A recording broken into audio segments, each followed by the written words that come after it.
Following video details the contents of a Department of Defense document entitled Internment and Resettlement Operations, also known as FM 3-39.40.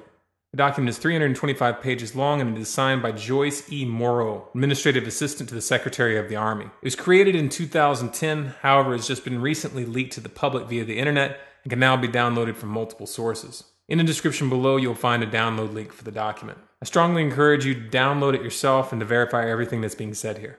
The document outlines military procedures for internment and resettlement of civilians, and it describes the layout and the administration of these internment camps. It clearly states on page 38 that it applies within U.S. territory, and it specifically addresses the detainment of U.S. citizens, as is indicated by the identification procedures for new prisoners on page 146, which states that social security numbers are to be recorded alongside their photograph and fingerprints. Included in the list of organizations which may be involved in these internment operations are the Department of Homeland Security, FEMA, the Department of Defense, and the United Nations. On page 56, the document outlines the responsibilities of psychological operations officers within the camps, among which it states that a PSYOP officer develops and executes indoctrination programs to reduce or remove antagonistic attitudes and identifies political activists. On page 281, the document goes into more detail regarding the role of psychological operations within the camps, specifically in regards to pacifying the population and ensuring cooperation.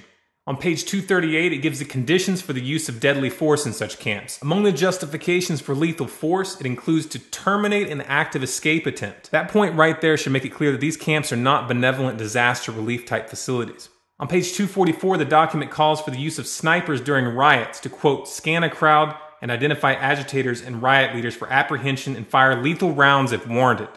On page 260, it shows the basic layout for a facility focusing on detainment. It is depicted with interrogation areas, tribunal areas, and mortuaries. Each detainment facility is designed to hold 4,000 prisoners, and they are depicted with multiple levels of barbed wire separating compartments within the facilities, with a double barbed wire fence enclosing them, and watched over by 24 guard towers. On page 261, the document depicts the layout for what they call civilian resettlement facilities, which are designed to house 8,000 people.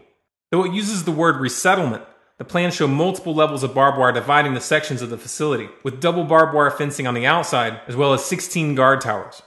On page 262, the layout for facilities designed for what they call non-compliant prisoners is shown. These camps are designed to hold up to 300 prisoners, they have 3 interrogation centers, and are guarded by 13 guard towers. Now, if there's any question whether these plans are active or just theoretical, this should be settled by the fact that the U.S. Army has been running ads for job positions in these camps since 2009, and apparently, they're still hiring.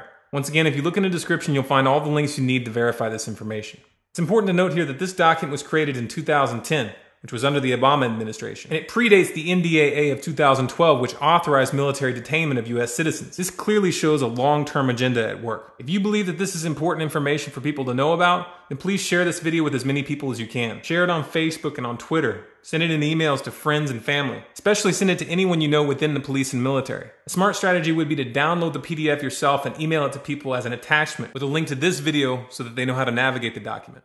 If you want more content like this, be sure to subscribe to this channel, Storm Clouds Gathering on YouTube. For bonus content, follow us on Facebook, facebook.com/Storm Clouds Gathering, on Twitter at Collapse Updates, and our website, stormcloudsgathering.com.